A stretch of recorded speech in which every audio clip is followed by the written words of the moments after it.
17절에서부터 34절까지인데 우리 짧게 27절에서부터 29절까지 세 절만 우리 함께 읽도록 하겠습니다. 고린도전서 11장 27절에서 29절까지 말씀 신약 275면에 있습니다. 네, 우리 함께 읽겠습니다. 시작. 그러므로 누구든지 주의 떡이나 잔을 합당하게 않게 먹고 마시는 자는 주의 몸과 피에 대하여 죄를 짓는 것이니라. 사람이 자기를 살피고 그 후에야 이 떡을 먹고 이 잔을 마실지니 주의 몸을 분별하지 못하고 먹고 마시는 자는 자기의 죄를 먹고 마시는 것이니라. 아멘. 할렐루야.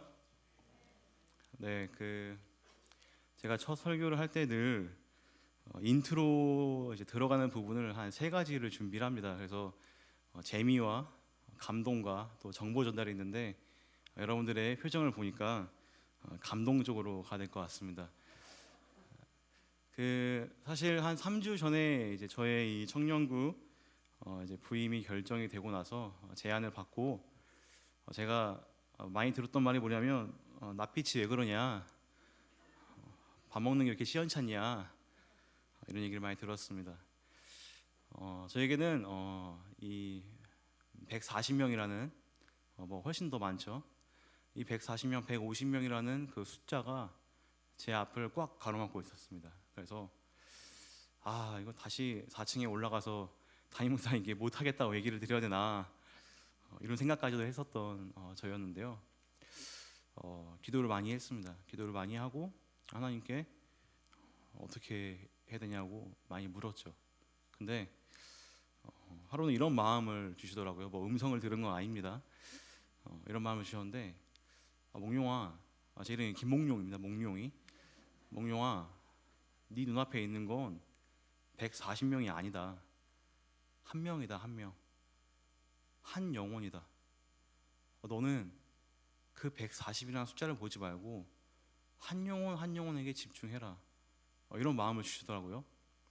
그러면서 한 영혼씩 140일을 그렇게 열심히 하라는 마음을 주셨습니다. 우리 성도님들, 또 우리 라이프 캐쳐, 우리 청년, 우리 또 많은 지체들, 제가 이제 또 이렇게 새롭게 여기 와가지고 여러분들에게 말씀을 나눌 텐데, 정말 오늘 또 말씀 많이 은혜를 받고 또 성찬에 대한 우리에게 주시는 그런 귀한 의미를 깨달았으면 좋겠습니다. 우리는 조금 전에 성찬식을 이제 거행했습니다. 주님이 알려주신 방법으로 이 예식을 거행을 했죠. 떡을 찢고 떡을 떼며 또 포도주를 마셨습니다. 이것은 그 예수님의 십자가를 기념하는 것입니다. 기억하는 것이죠. 그리고 그냥 먹는 게 아니라 같은 공간, 같은 시간, 또 같은 내용을 가지고 동시에 함께 먹었습니다.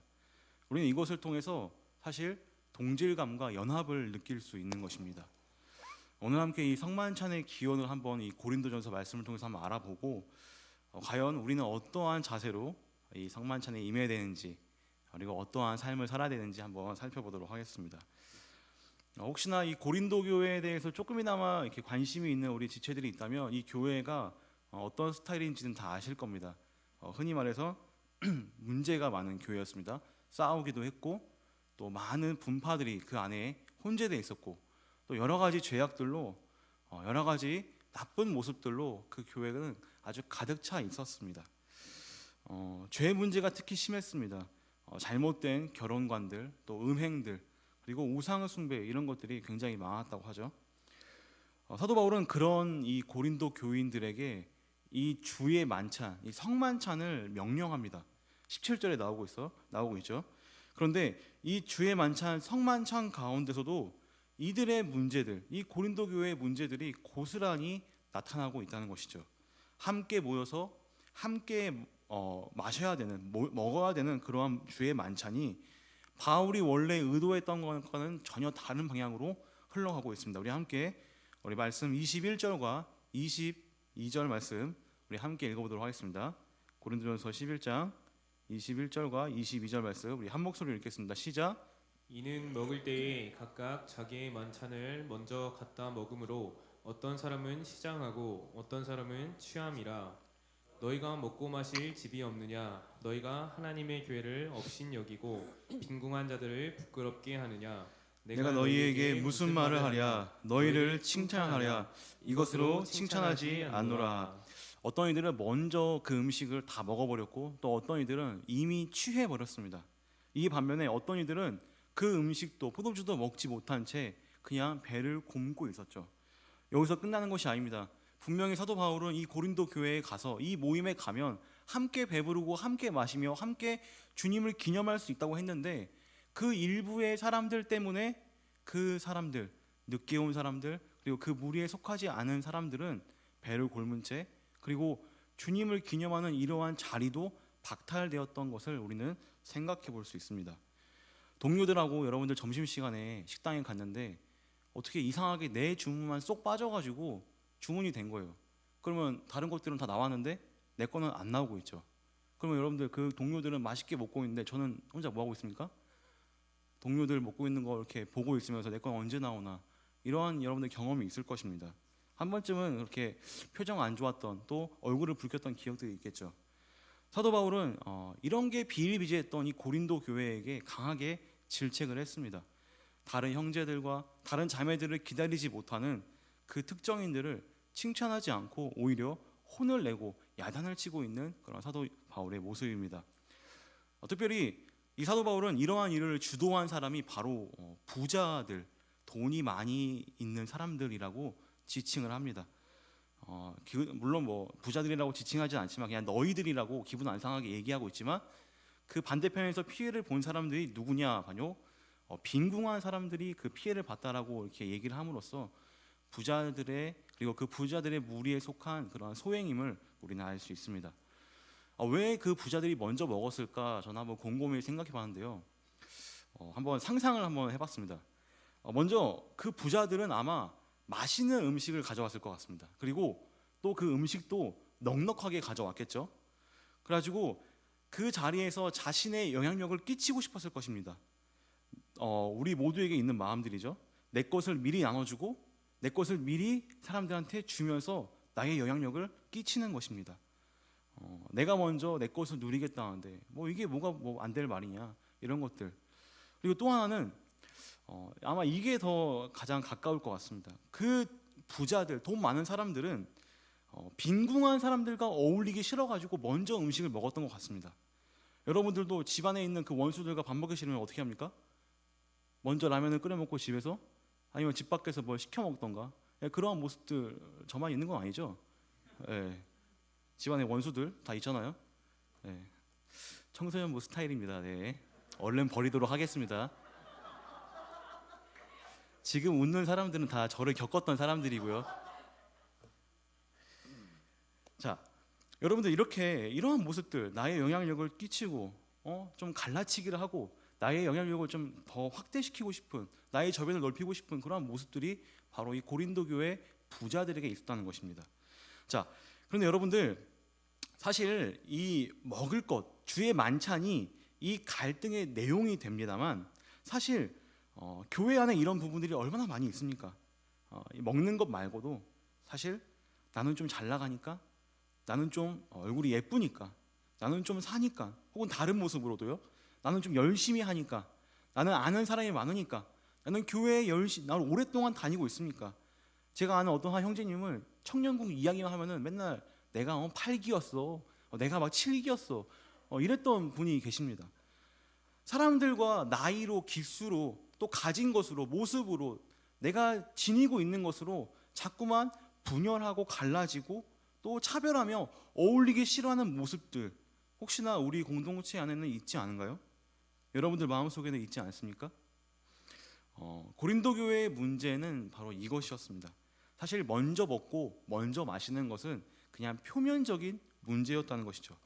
오히려 그 고린도 교회의 성도들은 선을 긋고 또 어울리지 말아야 할 것들, 멀리 해야 할 것들과는 오히려 가까이 하는 선을 넘는 행위들을 보여주고 있습니다.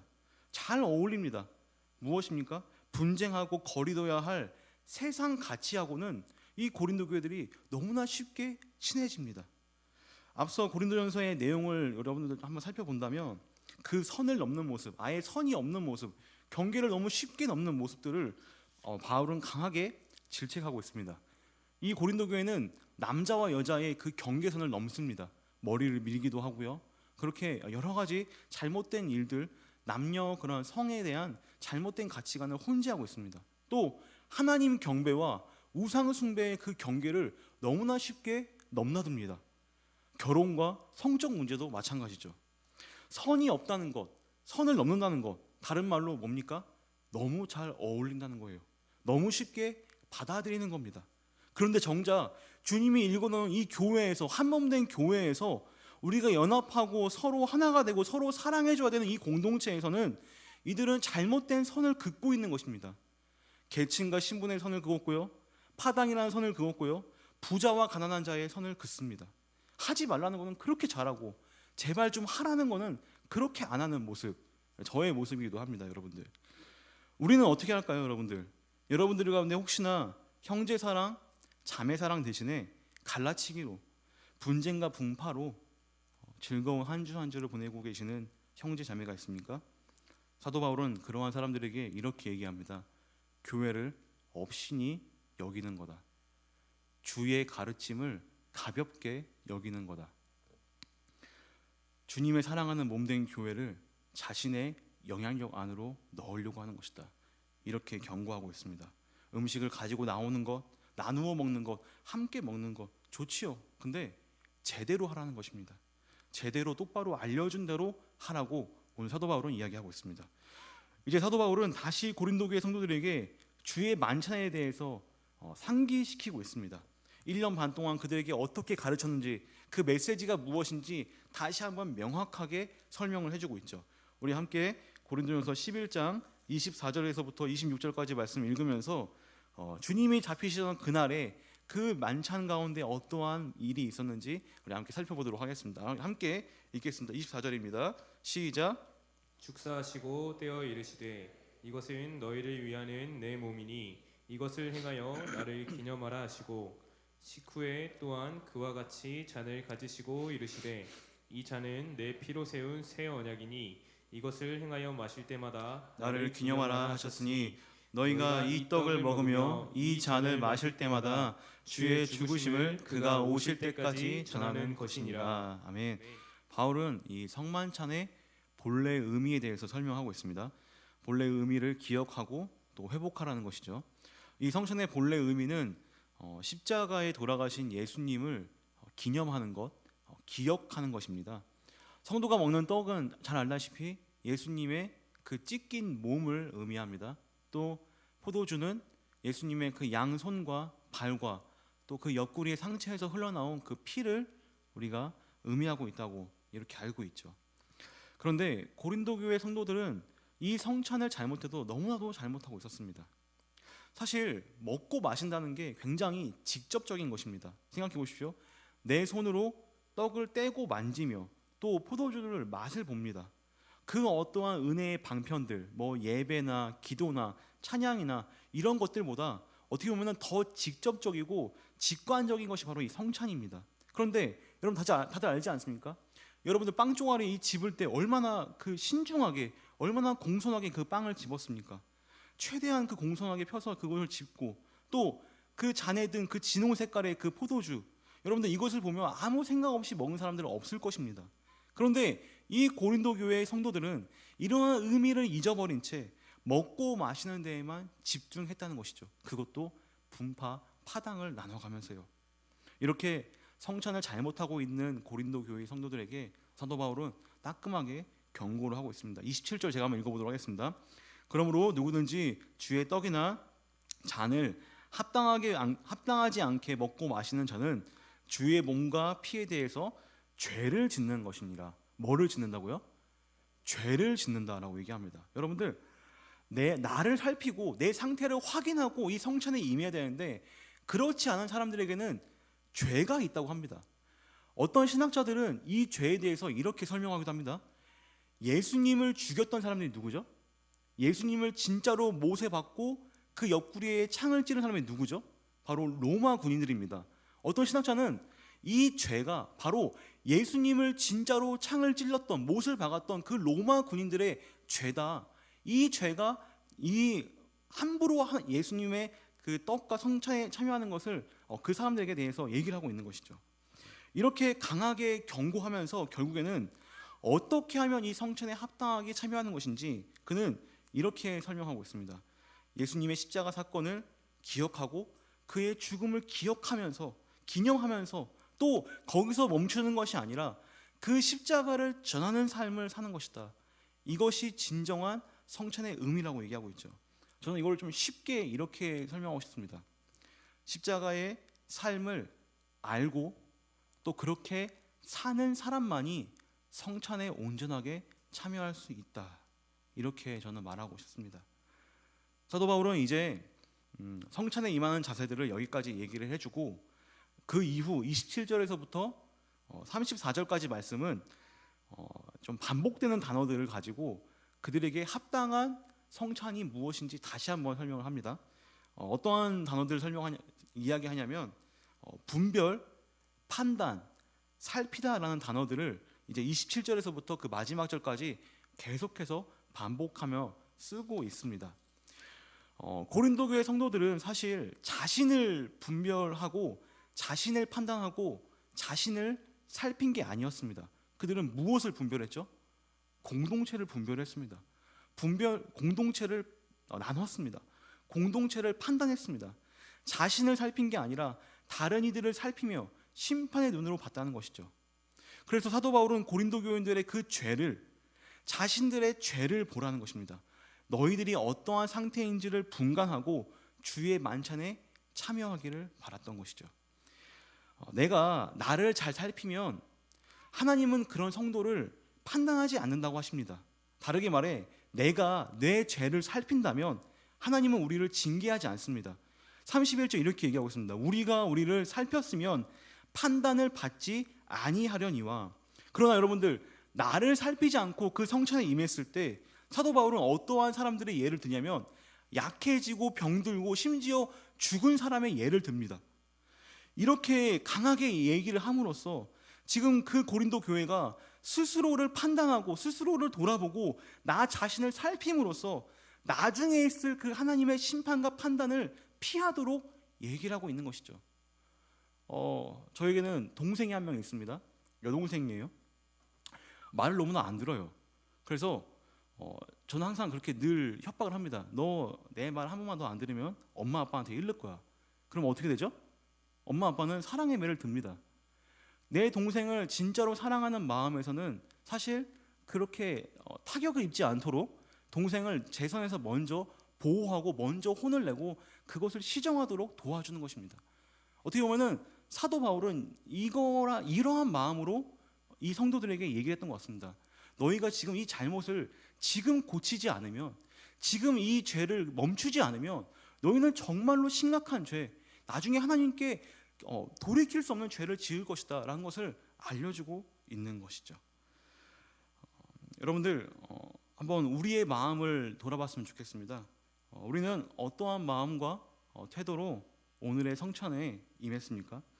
여러분들 스스로의 상태를 살피고 여러분들 정말로 주님의 피와 살을 기념했습니까? 아니면 그냥 연례 행사로 참여했습니까? 제 이야기를 짤막하게 하고 이제 말씀을 마치려고 하는데요. 저는 이제 고신 측 교회에서 대학부 생활을 했습니다. 이 고신 측이라면 저기 이제 부산 쪽에 있는 그런 동네인데요. 거기에 있는 이제 뭐 비슷한 겁니다. 근데 이 고신 측은 유달리 그 좀 예배와 예전이 좀 보수적이어가지고 굉장히 엄격하게 이제 예배를 드리고 또 이런 것들을 성례를 집례합니다. 근데 저희는 이제 1년에 2번 성찬을 하잖아요. 저희 그 대학부에 제가 했던 교회는 한 달에 한 번씩 했었습니다. 이 성찬식을. 그리고 조금 특이하게 한 게 뭐냐면 지금은 이제 장로님들이 여러분들께 하나씩 나눠주지만 그때는 모두 다 같이 자리에 일어나가지고 나와서 줄을 서가지고 앞에서 그냥 직접 먹고 마시고 다시 자리로 돌아갔습니다. 이해가 되나요? 여러분들 성찬식을 한다 하면 이제 여러분들이 우르르 일어나가지고 나와서 줄을 서가는 거예요. 근데 꼭 그때 그 담임 목사님이 어떤 얘기했냐면 죄를 해결하지 못하고 이걸 먹는 사람은 정말 큰일 난다. 정말 죽을 수도 있다. 그러면서 꼭 설교를 어떤 걸 얘기하냐? 나답과 아비후. 들어봤어요, 우리 친구들? 아, 친구들이래요?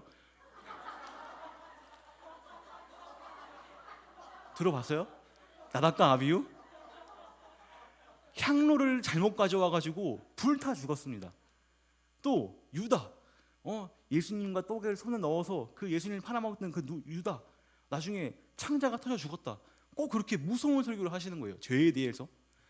하루는 제가 어떤 심각한 죄를 졌나 봅니다. 일어나지 못하고 그냥 그 자리에 앉아 있었어요. 성찬에 참여하지 못하고. 그래가지고 그게 얼마나 부끄러운지. 다른 사람은 다 일어나는데 나 혼자 앉아 있는 거예요. 고개를 푹 숙이고 있습니다. 그러고 나서 이제 그렇게 시간 성찬을 끝내고 다 같이 점심을 먹는데 담임 목사님이 저한테 이러는 거예요. 목요 형제 왜 안 먹었어요? 성찬식 왜 안 했으니까. 제가 죄 지은 게 많아가지고 못 먹었습니다. 먹으면 죽을 것 같아서 못 먹었습니다. 이렇게 얘기하니까 목사님이 아빠 미소를 지으면서 밥이나 많이 먹으라고, 괜찮으니까 밥 많이 먹고 다음에 꼭 하라고 이렇게 했던 것이 생각이 납니다. 여러분들, 성찬의 순기능은 이런 것입니다. 여러분들의 자신의 그 모습을 되돌아보는 거예요. 내 모습을 스스로 한번 성찰해 보는 것입니다. 내가 나의 이러한 심각한 죄를 예수님께 들고 나갈 수 있도록 그런 기능이 이 성찬 가운데 있습니다. 그래가지고 죄 용서와 죄 사함을 통해 이 성찬이 접점이 되어서 예수님과 하나 될 수 있는 그런 놀라운 기능이며, 또 이 성찬은 나 혼자 예수님과 연합되는 것이 아니라 내 옆에 있는, 내 주변에 있는 형제 자매와 함께 연합한다는 그러한 깊은 의미도 있습니다. 또한 여기서 마치는 것이 아닙니다. 예수 그리스도의 피로 말미암아, 그 십자가 사역으로 말미암아 우리의 죄가 용서되어지고, 결국 이것은 예수님이 우리와 하나님을 화해시키는 것입니다. 우리 이 죄인, 너무나도 부끄러운 이 죄인, 하나님을 함부로 대할 수 없는 이 우리 같은 쓰레기 같은 죄인을 하나님 곁으로 데려가는 이 기능, 이것을 누가 했습니까? 그 예수님의 십자가가 도맡아서 했지 않았습니까? 예수님의 그 십자가 사역이 한 것이 아닙니까? 우리가 이 성찬을 통해서 이러한 것들을 우리가 깨달았으면 좋겠습니다. 그리스도와 연합하고 내 형제 자매와 이웃하며 연합하며, 또한 더 나아가서 나와 하나님이 함께 할 수 있는 그러한 삶, 동행할 수 있는 삶, 거기까지 우리가 생각해 볼 수 있다는 것이죠. 말씀을 이제 마치도록 하겠습니다. 여러분들, 우리는 성찬을 했습니다. 이 성찬이 여러분들 스스로를 돌아보는 시간이 되었으면 좋겠습니다. 혹시나 아직까지도 주님께 고백하지 못했던 죄악들이 있다면 회개의 영을 부어달라고 함께 기도했으면 좋겠습니다. 또한 나의 죄를 정말 직시할 수 있도록, 정말 잘 볼 수 있도록 도와달라고 함께 기도했으면 좋겠습니다. 또한 여러분들의 지금 놓여져 있는 선이 어디 있는지 한번 바라보시기 바랍니다. 나의 선을 잘못 그어서 혹시나 형제, 자매에게 공동체 사이에 그은 것은 아닌지 한번 돌아봤으면 좋겠습니다. 혹시나 나를 살펴야 하는 그 판단이 나의 공동체로, 나의 형제로 잘못 가가지고 그 경계와 선이 너무나 구별되어 있는 게 아닌가, 여러분들 가운데 이러한 살피는 시간이 있으면 좋겠습니다. 여러분들, 주님의 십자가를 가볍게 여기지 말았으면 좋겠습니다. 주님의 십자가는 여러분 같은 죄인도 하나님과 화해를 시켰습니다. 여러분들이 진정으로 십자가를 기념하고 십자가를 마음에 품고 살아간다면 여러분들의 그 잘못 그은 그 선을 고쳐 잡을 수도 있습니다. 우리 시간 함께 그러한 마음을 담아서 함께 찬양하며 나아가겠습니다.